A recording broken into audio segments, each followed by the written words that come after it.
right, I'm Alicia Kback, and we are in Coffee with the Green Room with Mitchell Russo. Hi, Mitch. How are you? I'm doing great, Alicia. How are you? Good, thank you. So I'm Good. excited to see you here on Zoom. I know we just met each other live and in person, which seems so surreal. Almost 2 weeks ago in Miami with Yep. a lot of the other VA members, Michael Calhoun and Joel Yee, who I Oh, just spoke to. But today, you have such an interesting story, and I'll never forget when you came up and spoke at our event. When I looked up after hearing what you were talking about, I was like, wait, is that Mitchell talking? Wait, what? Your story is so unique as to why you're in the position that you're in. And you work with some of the biggest names. But one thing I learned about you, you're not a magical unicorn. You built this destiny and you put in a lot of hard work. But I kind of want to read your bio because it's very impressive. And I hope I don't embarrass you because you can hear my voice inflection. I get very excited when I say some of these names out loud. sure. Mitchell Russo began his journey in the software business in 1985 as the founder of Timeslips Corp, which he later sold to Sage. Within a short span of 18 months, he established a vast network of over 350 certified consultants. And I know you're currently working on that. And I can't wait to talk to you about that because that totally interests me. After selling Timeslips, he served as the COO of Sage. Is it Place? Is that PLC? PLC is the term in English. Just simply means corporation. Corporation. Okay, see, Yep. you're already coaching me. This is Yep. awesome. In the US, managing over 300 employees while advising multiple as a CEO, he tackled diverse challenges in areas ranging from sales to HR. Notably, he formed a tripartite relationship with a personal growth giant such as Tony Robbins. Again, Tony Robbins, you can hear it in Mm, my voice, love him, and Chet mm, Holmes. Not saying we don't love Chet, but Tony Robbins, of course. starting as a part-time recruit for Chet Holmes, Russo rapidly ascended the ranks, initially tasked with recruiting salespeople, which I've done that before, not easy. He successfully built and expanded the recruitment division, tripling the sales force and generating over 1 million for the company in just a year. With a keen understanding of client relationships, he pioneered a client service division that boosted repeat sales by an astonishing 700%. I can't even fathom that as a business owner. Furthermore, he played an instrumental role in elevating the company's revenue from 3 million to over 25 million. And again, like you could hear it in my voice, those people can definitely add cheese to their burgers on that one. That 25 million from 3 million, Mm. oh my goodness, in merely 4 years. Talk about rapid growth. Through strategic radio marketing initiatives and leveraging a 300-member virtual team. Remarkably, he operated this 25 million business from a converted home office, which do you still work from home or do you I go into, do. you No, do, I me still work too. Yeah, Okay. yeah. Yeah, I don't think there's any going back. I mean, call me crazy. By the No. end of 2013, Russo authored his first Amazon #1 bestseller, The Invisible Organization, providing a comprehensive guide to transitioning traditional businesses into virtual powerhouses. His follow-up book, Powered Tribes, delves into the potential of community-driven sales channels, drawing from his experience at Timeslips Corp. Apart from these achievements, now Russo has been part of various groundbreaking ventures, including a collaboration with Kevin Harrington from Shark Tank, and continues to produce valuable content courses and programs for his clientele. Okay, now I met you. You're a pretty cool guy. How do you do this? I mean, take me through your beginnings. Were your parents in this industry? I mean, how do you even know how to do this? Did you go to school for this? No, I didn't know how to do any of this. And I think if I remember starting my first business with the next door neighbor, and I just asked the question, "Hey, would you like to start a company with me?" And he said yes. I had never started a company before other than mowing lawns or having a small rock band in high school. And I had never really been in business before. I've never had employees before. But here's what I did know. I knew that I was capable of learning quickly. I figured that if I make lots of mistakes, I'll learn a lot. And that's what I kept doing. I just had the attitude that I'll get through this. I'll figure it out. I have a great partner. He's going to take care of the technology. I'm going to run the business and build the sales teams and grow Yeah. it. And really, that's all you can do. You could just go forward. If I tried to think about the limitations of, no one taught me how to do this, I didn't go to school for this, I probably never would have started a business. And I think that's what freezes a lot of people in their tracks. Yeah. right? So why stop? Just keep going and pushing through and learn as you go. Frankly, you'll get a much better education that way than go to school anyway. Yeah, and what I love is that you made all the mistakes. So you know what you did right and wrong. So for a company Exactly. like ours who's constantly growing, we can ask you questions because you've already been there and you've already solved some of the things that you were ailing from. You know, the Exactly. obstacle is the way. I Of mean, course. now one thing that when you and I spoke in I think it was Florida, you were talking about why you left the whole software company, and you said, and I quote, you were only doing 5% of the job of like what you actually loved. So the other 95% you didn't love because you were doing well in the software business, right?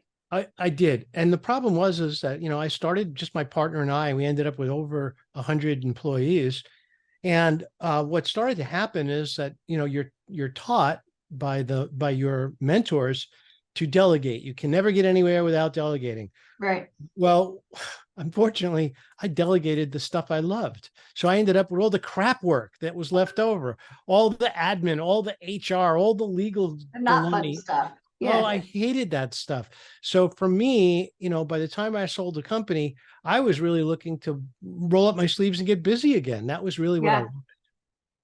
And I think that's important that for anybody here listening to this, yeah, yes, it's important to do what you love, but also Sure. someone has to do the grunt work. And Yes. as far as delegation, I mean, you work with some of the biggest names, and I can't even imagine working with Kevin or Tony. How did those relationships transpire? I mean, you went from software to coaching, and I know that you worked with that, you created a certified consultant, which is so intriguing to me because those are raving fans. Can you talk a little bit about that journey? Sure. So what happened is that as you know, I built this software company and then finally Yeah, sold it. And then what started to happen is people who were also building software companies came to me and say, Mitch, how did you do that? Can because now you you're an help us? expert. Yeah, Right. Because now, like you said, now I'm an expert. But here yeah, I was, I was a guy who dropped out of college. I had no education. I had no real experience before building and running and scaling my own company in any of that area, including finance or venture capital or any of those things. But by the time I sold that company, I was kind of an expert in all those areas, unintentional expert. I just had to become one in order to grow. So people came to me and said, hey, look, here's where we're at. What do you think? What should we do? And really, that's how I became a coach. I became a coach because I love helping other people. And eventually I figured I might as well charge for some of this great advice that I'm providing. And that parlayed itself into programs and original and intellectual property and the 3 books that I've written and everything else. that's so fun. One thing that is so difficult sometimes for people to understand, as you know, and you came to the event, we work with high level industry experts in show business. So a Yes. lot of times people want to become actors or models or musicians, and they don't, even if they had the proper marketing materials, they never get that face to face with actual high level people that can snap their fingers and change their life. Mhm. So a lot of times over the last 2 decades, as you know, joining professional organizations can be very expensive to learn some of the tricks of the trade and ways to kind of cut corners. People always ask me, hey, can I pick your brain?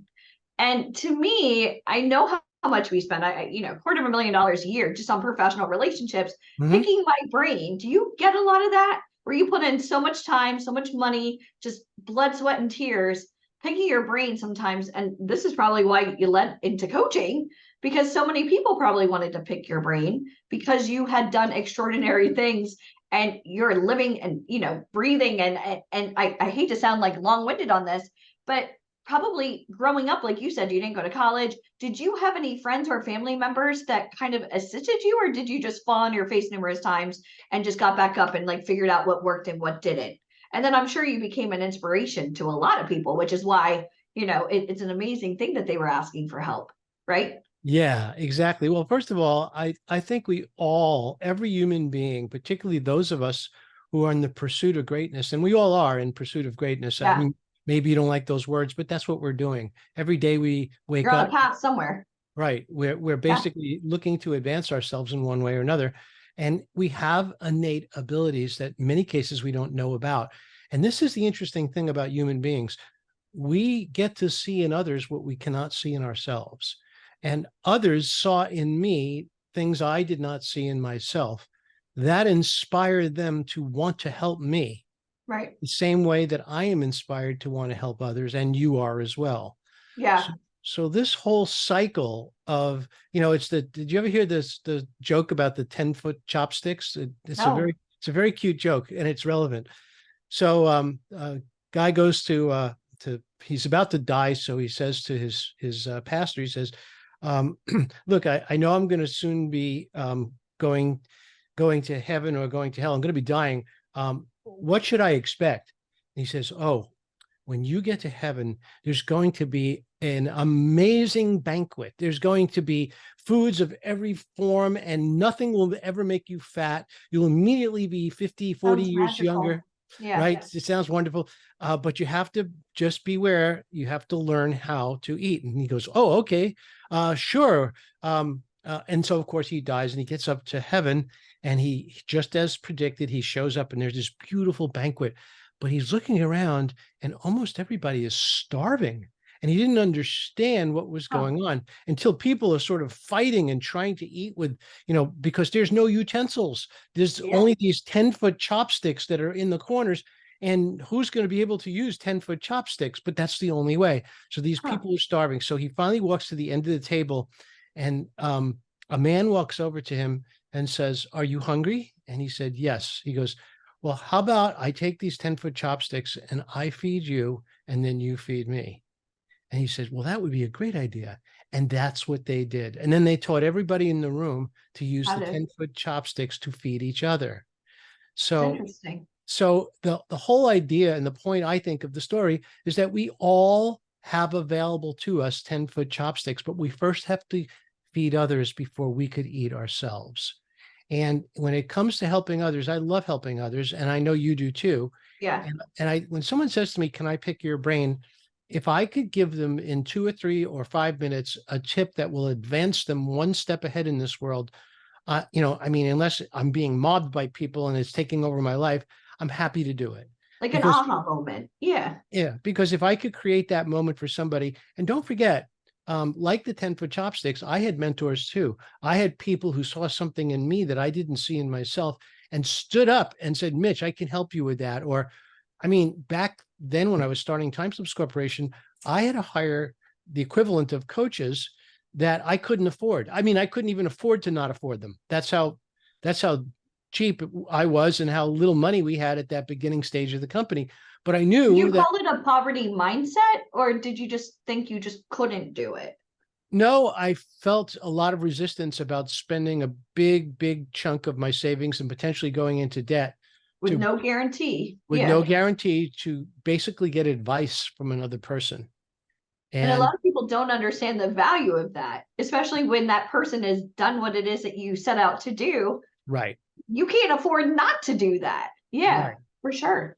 So if you're ever at a stage where you're looking for a coach or you feel like a coach could help you, number one, coaches can be very persuasive about hiring them. But what you're looking for, and you said it before, it's very important. How many times have they accomplished what you're trying to accomplish? And once is not enough. You want them to have done it a lot. And if they've done it over and over and over again, and they really know what they're doing, and they tell you, look, if you want to work with me, I can get you to where you want to go, but it's going to cost you this numbers of thousands of dollars to do that. Find a way. Why?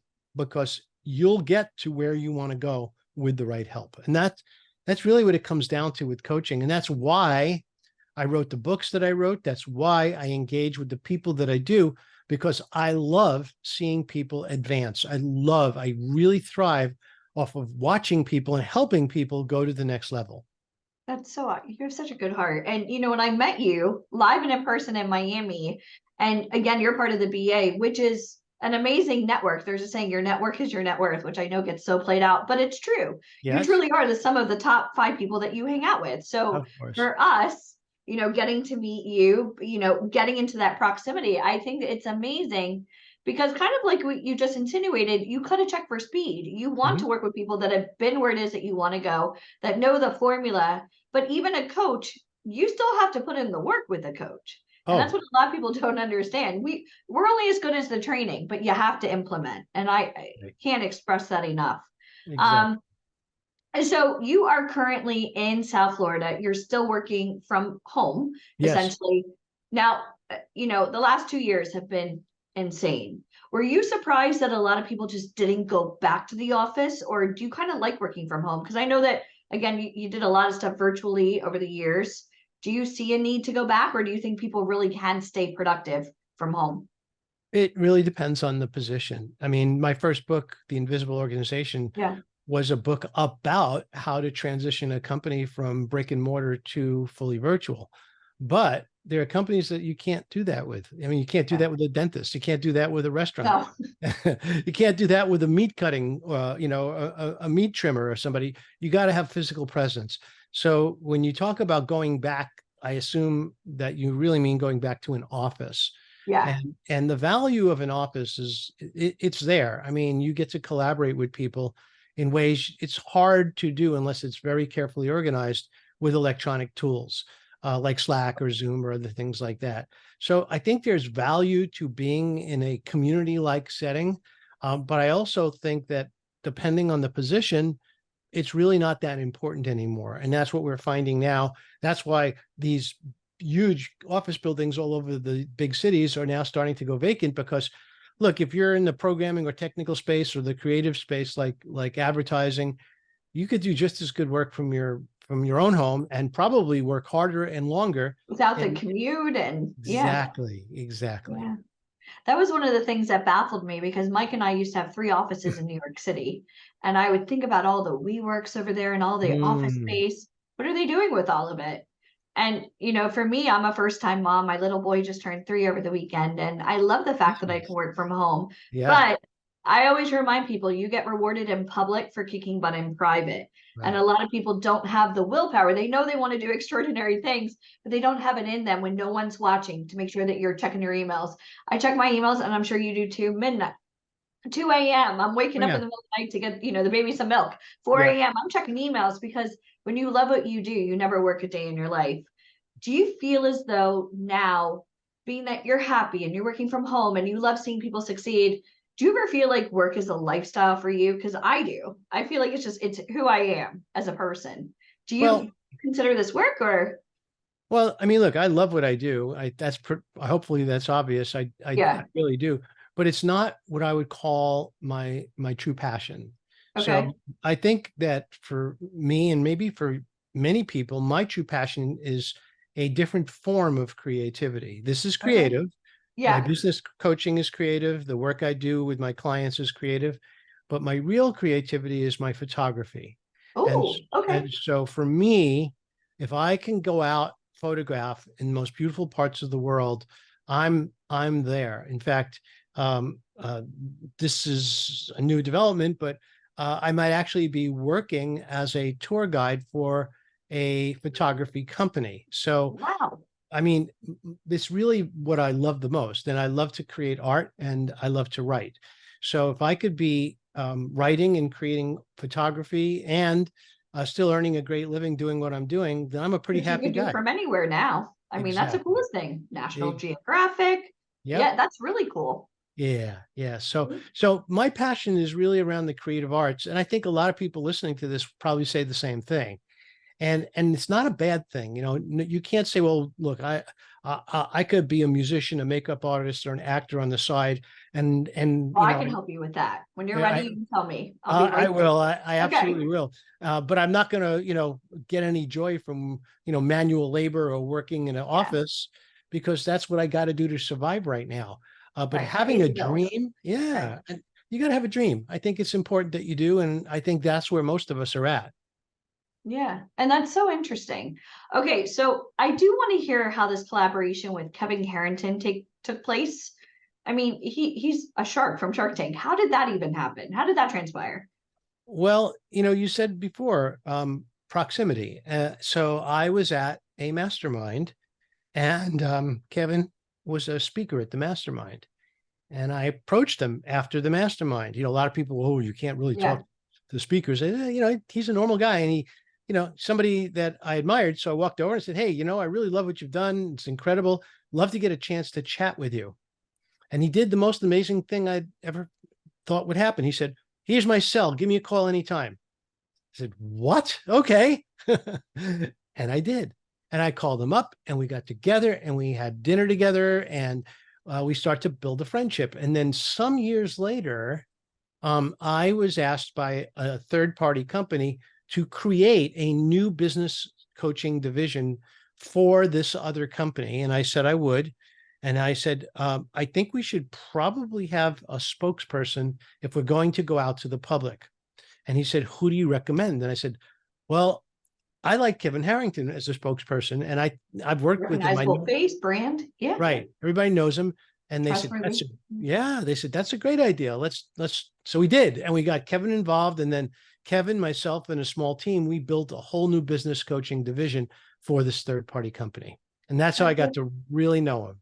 That's awesome. And Yeah. I believe everybody comes into your life for a reason. And I love the fact that you didn't just, force feed Kevin Harrington, oh, you got to help me, which I get a lot of, people constantly on my Facebook and my Instagram. I want to be famous. Can you help me? Well, I could. Are you part of my program? Let's go through it. But what I love most is you built the friendship first. Yeah. And, you're always serving. And I think that's so important, even when you're trying to do anything, even though it would be great for Kevin to, have paired up with you at that exact moment when you first met him. But I think everything happened in due time. And if anything, you were able to build up a real relationship with him. And I think that's priceless. I mean, for those of you listening to this, it's not always what's in it for you. You want to go out there and serve others. And I promise you, you may not see the bigger picture, but you want to befriend people. You want to be an asset. You want to bring something to the table. Mike and I have been to a lot of dinner parties in Hollywood over the years, and we always laugh when you can always tell somebody's character, right? When they show up to a dinner party empty-handed and they're so worried about what time they eat. Then there's other people that come to the dinner party with, flowers or, just a baked good, just something to show that you cared. And you're like, I didn't know if you needed this, but I brought this anyways. Sure. Those are the people that you want to keep in your circle always. And I appreciate that so much from you, because when I met you, you're like, yeah, I'd love to do a podcast. And we're like, great, that would be awesome. And you didn't have to do it. And I love the fact that you're on here today. And so now you have 3 books. Yes. On Amazon. And so the first one is The Invisible Organization. The second one, you talk about independent tribes of certified consultants. Can you go over that a little bit? Yeah. So this came from my experience back in the 1990s building Timeslips Corporation. We were a very successful company and we were growing pretty rapidly. But the problem that we had was that we had so many customers who were looking for help that we couldn't serve them. We just didn't have enough people. So by accident, I enrolled a customer to help me help other customers. And that idea came from that experience to create people who are certified in helping others with our particular product. Well, that grew into the Timeslips Certified Consultant Program. And we then monetized that program and created recurring revenue from that program. And in a matter of 18 months, we went from 0 to 350 certified consultants. And the coolest thing of all is it doubled the value of the company immediately. As soon as we hit that number 18 months later, we were now worth twice as much as we were 18 months prior. That came in real handy when we finally put together a deal with Sage. Sage would never have paid us what they did before we had the certified consultant program. So I knew it was the right thing to do. And on top of that, there were benefits that I'd never had realized. One of them is I ended up with 350 new family members. I was friends with everybody in that program. These were your raving fans. These were people that understood your product backwards and forwards because they were living it. Yeah. Right. And I learned a lot of lessons on how to build community and how to treat members of the community and what mistakes you could easily make just by being a nice person and not realizing what you're doing. So part of everything I learned, I tried to encapsulate in the book that you see on the screen here, Power Tribes, and also in the programs that I run when I build certification programs for other companies now, because one simple mistake can destroy an organization. I'm sure you've seen it. It's so difficult. It's so easy to make the mistake and so difficult to fix it. why not just don't make it to begin with? And that will save you a lot of time. So I poured my experience into the book. Expensive lesson to learn. I mean, Oh, and I'm glad you took, because there's yeah. so many things, if I can go back and do it again, as much as sometimes I resent people that I've hired or a product that we launched, at the same time, it's a learning let. If it doesn't kill you, it makes you stronger. Even though, Exactly. I have a little bit of a twitch now thinking about it, but and now you can help others so that they don't make the Exactly. same mistake. I think Yeah. that's so important. Yep. Agreed. And so you're also doing podcasts. I saw that your podcast was C-Suite Mhm. Top 200, correct? Yes, absolutely. Yep. Amazing. Yeah. And the podcasting has been great. See, we built the podcast from a very, very purposefully from the very beginning to attract others who would potentially benefit for certification. So the name of the show is Your First 1,000 Clients. And I'm looking for people who have 1,000 clients or more who are in parallel businesses to the ones that I serve. So I'm looking for typically for companies that have strong intellectual property, a strong user base, because these are the people that really could utilize certification. And so my purpose in building the show was not because I just love chatting with people and have nothing better to do. I use it as a tool to connect me with some of the top people in my industry that I can then have a really meaningful, deep conversation with. And to me, if you're going to do a podcast, that's why you want to do it.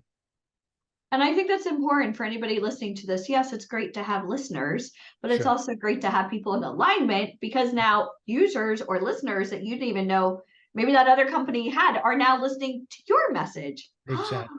Yep. Amazing. Yeah. Amazing. Yeah. All right.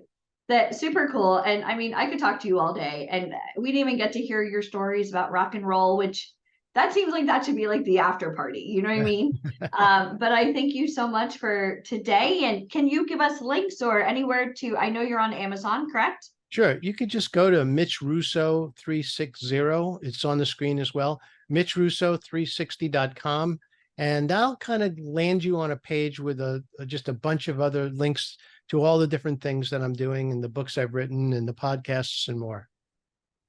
And I want to ask you one final question. Sure. If you could do this all over again, what was the one pivotal biggest aha moment you have with starting your own business? Well, that's a good question. And I think if I were to go back to that time, my belief is that I slowed myself down because of self-limiting beliefs.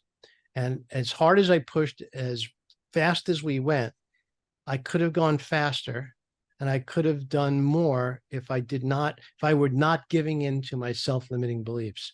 I had to overcome those, but here's the good news. Once you overcome a self-limiting belief, it's no longer a self-limiting belief. You had to prove it to yourself first. That's what a fear is, false evidence appearing real. Once you go past it, it can't be a fear anymore. So I would love to go back and encourage myself to not be afraid ever and move forward even faster. Yeah. But think about it. You experiencing that, think about all the tens of thousands of people over the years that you've helped, get rid of the fear. Sure. So I thank you so much for coffee in the green room today. I hope you all enjoyed this. Mitchell Russo, it was nice seeing you. And now that photography, I know this now. Maybe we could talk to you about maybe traveling with us. I mean, we go to a lot of really cool places. Well, and it'd be fun. You could take a look at MitchRussoTravels.com. It's a very different type of photography. So see if you like that. Go to MitchRussoTravels.com. And if it's the type of photography you like, then let's have a conversation. See, everyth's in alignment. All right. Thank you, Mitchell. It was nice talking to you. My pleasure. Nice talking. Have a great day. Okay. You too. Bye. Bye.